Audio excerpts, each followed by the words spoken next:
They were Hollywood's most unexpected duo. One, a bold, black performer raised on the road. The other, a white music legend born into mob whispers and high society. Sammy Davis Jr. And Frank Sinatra didn't just share the spotlight. They rewrote what friendship meant at a time when America was still tearing itself apart over race. But behind the glitz, behind the smooth jokes, and on stage chemistry, there were rumors. There were uncomfortable power dynamics. There were secrets neither of them ever addressed publicly. And at the very end of Sinatra's life, just before he died, he reportedly said something so strange, so loaded with meaning, that it made even his closest friends question everything they thought they knew. It wasn't an apology. It wasn't a confession. It was a final, quiet sentence that no one expected. And depending on who you ask, it may have been the key to understanding everything that came before it. Their relationship didn't start on stage or in the limelight. It began over a sandwich. Do you think Sammy should be remembered? Well, from my standpoint, he should be remembered as one of the finest human beings I ever knew in my life. And of course, multi-talented. In a segregated America in 1941, backstage at the Michigan Theater in Detroit, a teenage Sammy Davis Jr. was performing with the Will Mastin Trio, a small act barely noticed by white audiences. Frank Sinatra was already a rising star with the Tommy Dorsey Orchestra. That night, they crossed paths, not as equals, not yet, but as two artists who recognized something in each other. Davis idolized Sinatra. He'd been clipping newspaper articles about him, not because he was famous, but because he seemed fearless. He had stage power, respect, and the ability to stand tall in front of any crowd. One of the most honest individuals I've ever met in my life, and I honor his friendship and what he did for me as a performer, and as a person too, because he put my head straight in a lot of areas. For a young black performer, that kind of presence wasn't just rare, it was revolutionary. But this wasn't just a story of mutual admiration. It was also a story of protection and control. Sinatra opened doors for Davis that no one else could have. He paid his hospital bills after a devastating car crash, demanded Las Vegas hotels desegregate for him, and stood up for him when racism tried to shut him down. But for every act of loyalty, there was a price. There were boundaries Davis couldn't cross, things he couldn't say.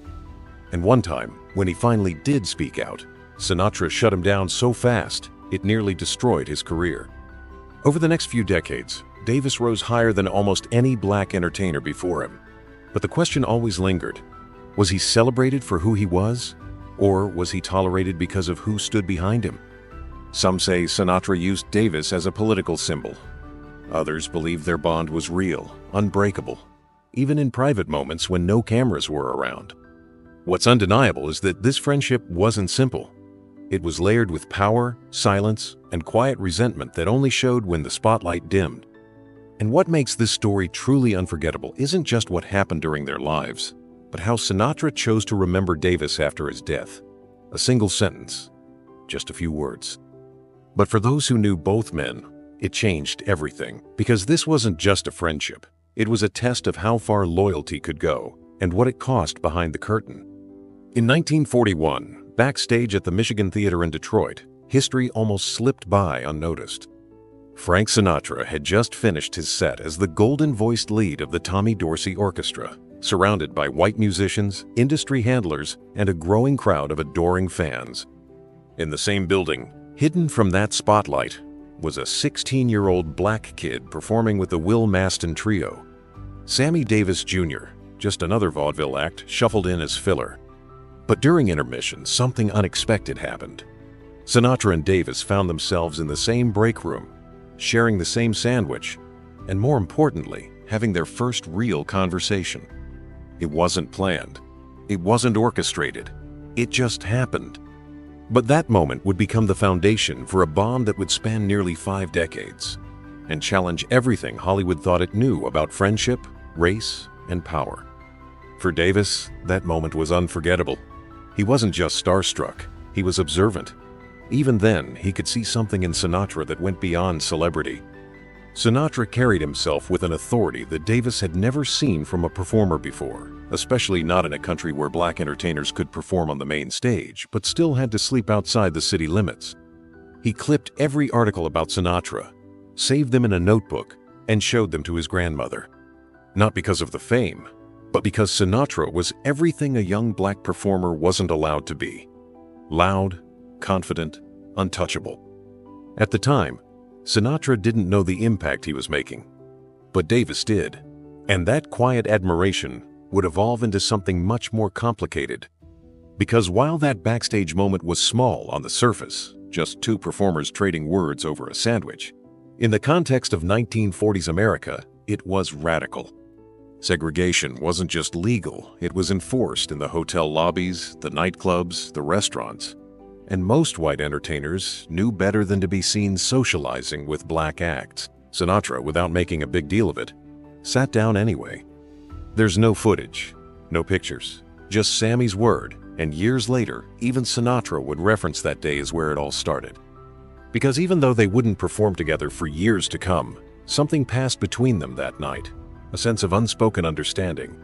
For Sammy, it was the first sign that maybe there was space for him in a world that didn't want to see him succeed.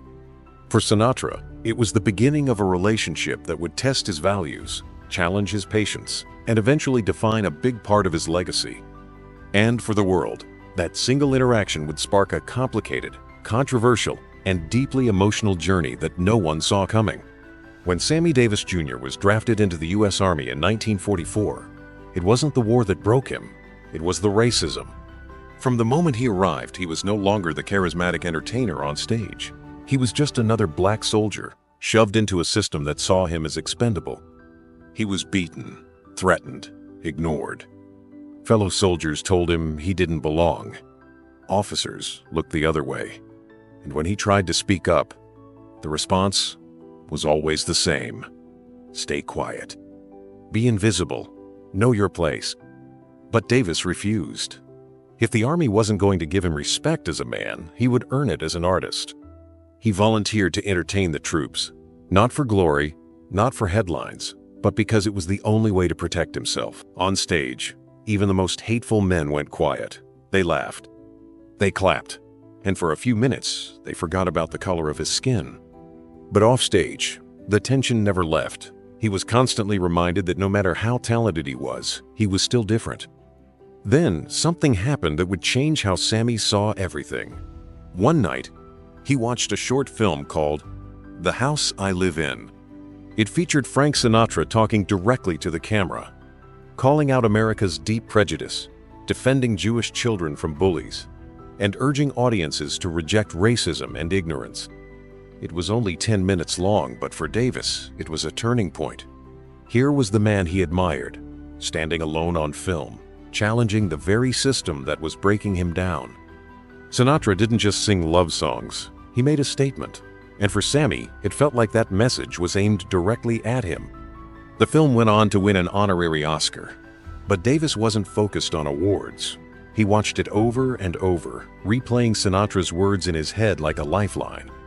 It reminded him of that brief moment backstage years earlier. It wasn't just a sandwich anymore. It was a symbol. A rare kind of solidarity. Sinatra wasn't marching in the streets, but he was making himself clear. Racism had no place in his world. And while Sinatra never knew it at the time, that film kept Davis going during his lowest moments.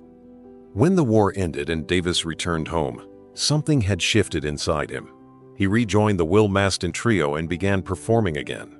But his purpose was different now. He wasn't just chasing applause. He wanted space, freedom, a seat at the table. And in Frank Sinatra, he saw a path forward.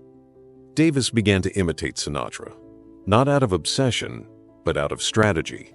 He studied how Sinatra moved, how he dressed, even how he spoke.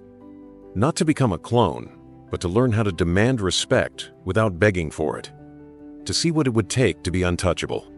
Because Sammy Davis Jr. wasn't just trying to make it big. He was trying to break through a ceiling that had crushed thousands before him. And behind it all, Sinatra was watching. Quietly. Carefully. And soon he'd do more than just inspire from a distance. because the next move Sinatra made would change Sammy's life forever. By the late 1940s, Sinatra was no longer just a rising star. He was a cultural force, headlining major venues, shaping the sound of American music, and drawing crowds wherever he went. Meanwhile, Sammy Davis Jr. was still fighting to be seen, bouncing between small gigs, mostly ignored by white mainstream audiences. But then came the night that changed that forever. In 1947, Sinatra was booked at the Capitol Theater in New York, one of the most prestigious venues in the country. When the producers asked who he wanted to open for him, Sinatra didn't hesitate: the Will Maston Trio. But he didn't just name drop, he made a demand. He told the venue to pay the group 5 times their usual fee, or else. That kind of ask was unheard of at the time, especially for a black act playing to a white audience in a major house. But Sinatra wouldn't budge. If they wanted him, they had to take Sammy too. The Capitol Theater caved. That night, Sammy Davis Jr. walked onto a stage that was never designed for someone like him. And when the lights hit his face, the audience didn't see a supporting act. They saw the future. He didn't just perform, he exploded. And in that moment, something shifted. White audiences who had never given him a second glance were now leaning forward, clapping along, watching in awe. It wasn't charity, it wasn't tokenism. It was raw talent meeting opportunity, and Sinatra had kicked the door open. But it didn't stop there. That show became a catalyst. People started talking, producers took interest. Other venues noticed the impact. For Davis, it was a breakout moment, not just a chance to shine, but proof that his place on stage wasn't a favor. It was earned. And behind the curtain, Sinatra kept pushing. He didn't announce it in interviews or pose for pictures with Davis to show off his allyship.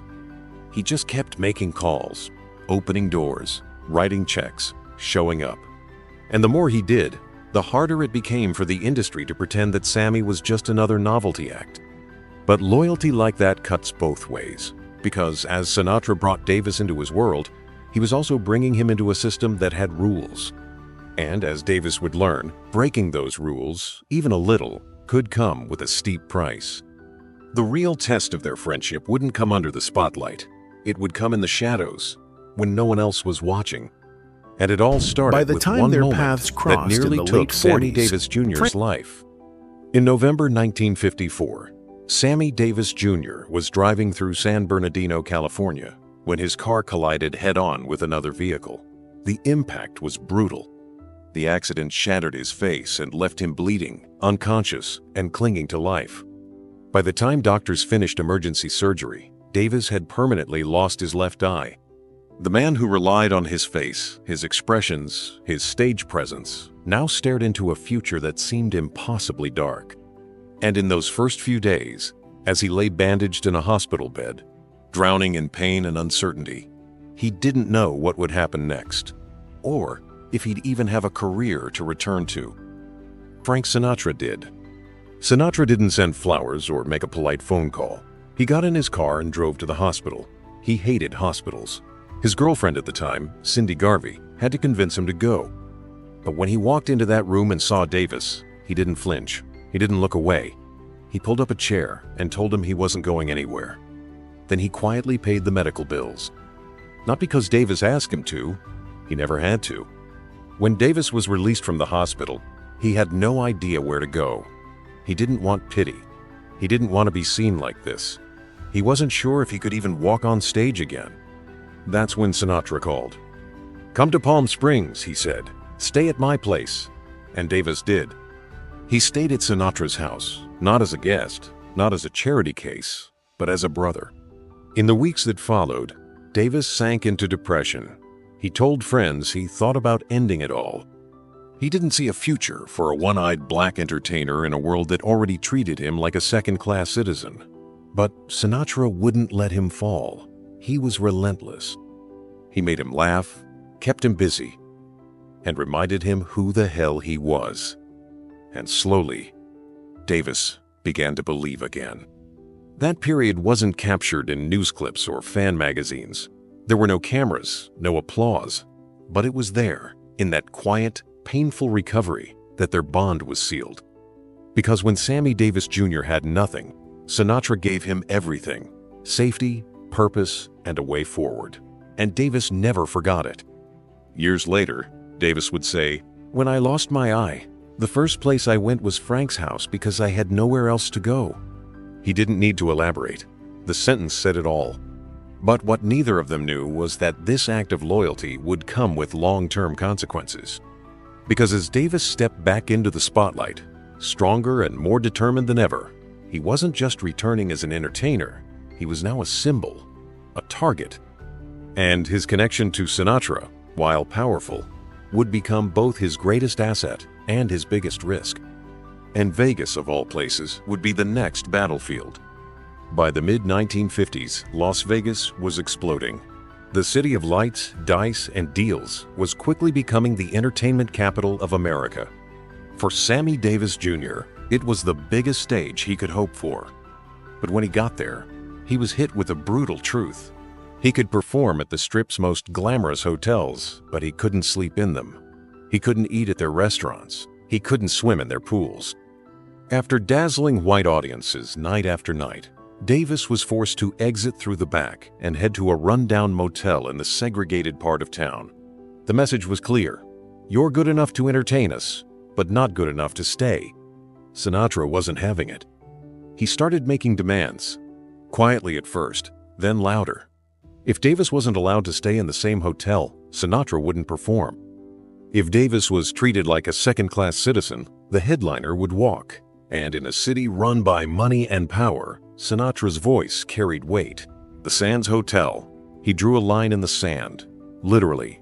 Let Davis stay, or cancel the show. The management folded. Davis checked into the same room towers where no black entertainer had ever stayed before. It wasn't just about a room. It was about dignity. That one decision set a precedent. Other performers started pushing back. Policies began to shift.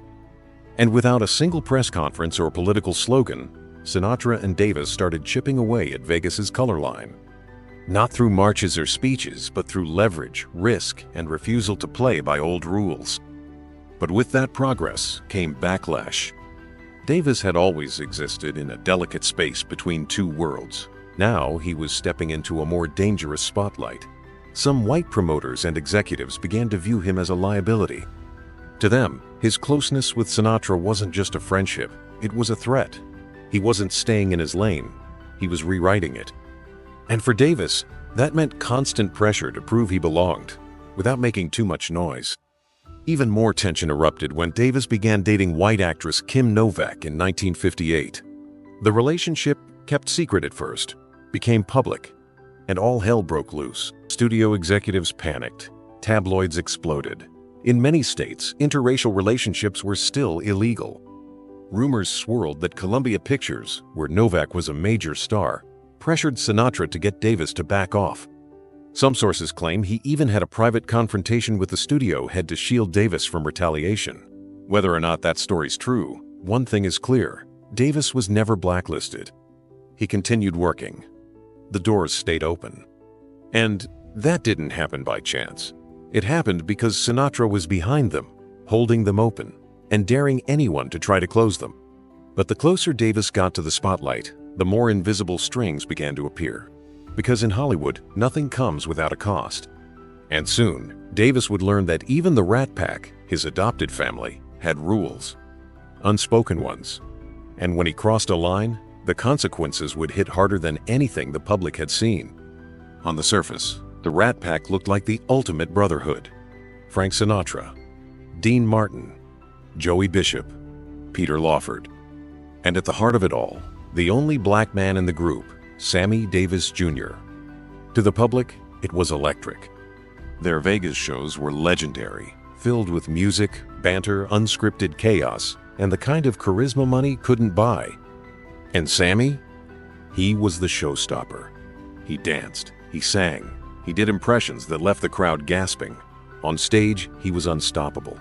But underneath the spotlight, something else was happening.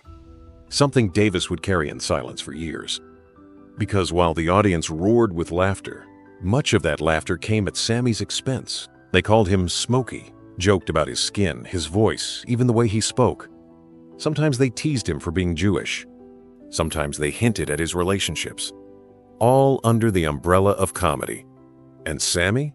He smiled, he laughed, he played along. Because if he didn't, by the time the their whole act paths would fall crossed in apart. the late 40s, But not everyone was laughing. Civil rights groups began to raise eyebrows. Black fans who once saw Davis as a pioneer started to call him something else. Uncle Tom. A sellout. A man who endured humiliation for fame. Public articles asked, why is one of the most talented black performers in the world allowing himself to be the punchline in a white man's routine? Why did he keep quiet when the jokes crossed the line? And Davis didn't answer. He kept performing. Because to him, the Rat Pack wasn't just a gig. It was access. It was safety. It was protection in a world that still refused to see him as equal. But the emotional cost was starting to show. The breaking point came in 1959, during a radio interview on The Shay Show in Chicago. Davis, exhausted and candid, praised Sinatra as a mentor, but then made an offhand comment about Sinatra's temper and behavior. It wasn't malicious. It wasn't personal, but it was enough. The words made their way back to Sinatra almost instantly, and Sinatra, known for his loyalty but also his pride, exploded. According to insiders, he used slurs. He called Davis directly. And then, he shut the door. Just like that, Davis was fired from the upcoming Rat Pack film Never So Few. Every connection Sinatra had, suddenly out of reach. Davis sent letters, apologized through mutual friends, begged to make it right. Nothing. Weeks passed, then months, until finally, Dean Martin and Peter Lawford stepped in to mediate. Slowly, Sinatra relented. He let Davis back in for Ocean's 11. But the damage was done. Their friendship, once unbreakable, now had cracks. Davis realized something he had tried not to face. The Rat Pack wasn't an equal partnership. It never had been. Sinatra called the shots. And when Davis forgot that, even for a moment, he was reminded just how quickly the lights could go out. He later admitted, "I know who's in charge, and I know where I stand." A chilling sentence, not of fear, but of reality. Because for all the jokes, all the love, all the nights under the Vegas spotlight, power still had its rules. And as the 60s approached, those rules would be tested again, not just in lounges or casinos, but on the national stage, in politics, in protest, and in a movement that would demand every entertainer, black or white, to pick a side. As the 1960s unfolded, the streets of America were filled with fire, marches, riots, and protests against segregation, police brutality, and systemic injustice. It wasn't just a cultural moment, it was a national reckoning. And entertainers, no matter how glamorous or removed, were suddenly expected to pick a side. Frank Sinatra and Sammy Davis Jr., two men who rarely talked politics on stage, now found themselves drawn into something bigger. Sinatra, for all his bravado and ego, never positioned himself as an activist. But when it came to real action, he didn't hesitate. In 1961, he organized and headlined a concert at Carnegie Hall to raise funds for Martin Luther King Jr. Groundbreaking moment that merged mainstream entertainment with the fight for civil rights. Davis performed too. No cameras, no speeches, just music and solidarity. But for those who were there, it sent a clear message. These men weren't just performers. They were allies. Backstage, they were even more relentless. At the Sands Hotel, once a fortress of segregation, Sinatra demanded the hiring of more black employees. And when a black couple was refused entry to the audience area, Sinatra shut the show down mid-performance. "Change the policy," he told management, or "I walk." And they did. Just like that. No press release, no press conference. Just quiet, brute force influence. Davis, always watching, later said, "Frank didn't have to tell me anything. I saw him do it." But the politics weren't always on their terms. In 1960, when John F. Kennedy ran for president, both Sinatra and Davis threw their weight behind him. Sinatra pulled in Hollywood. Davis showed up to every event, shaking hands, raising money. The crown jewel of that alliance? Davis was invited to perform at JFK's inauguration. It was a moment that should have sealed his status as one of the most powerful entertainers in the country. But then the phone rang. Just weeks before the ceremony, Davis's invitation was quietly revoked. No reason given, no explanation. But everyone knew.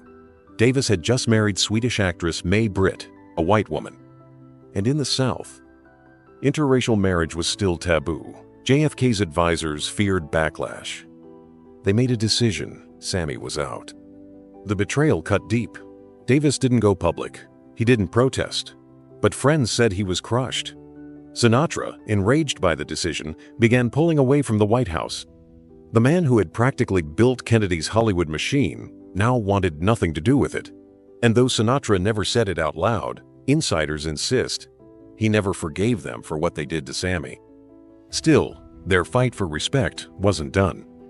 In 1963, when Sinatra's son was kidnapped in a shocking plot that gripped the nation, Sammy Davis Jr. was one of the first people at his side.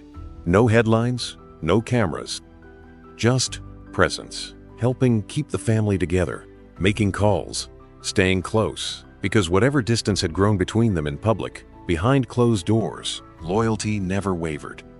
And yet, even as Sinatra shifted right, eventually becoming a Republican, Davis continued to lean into the civil rights cause. They didn't always agree. They didn't always talk.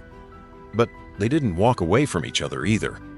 Even when Davis faced another firestorm in 1972, this time for hugging President Richard Nixon in public, causing outrage in the black community, Sinatra was the one who called him and said, "You made your choice. Live with it." It wasn't judgment, it wasn't pity. It was just reality. Theirs was never a perfect friendship.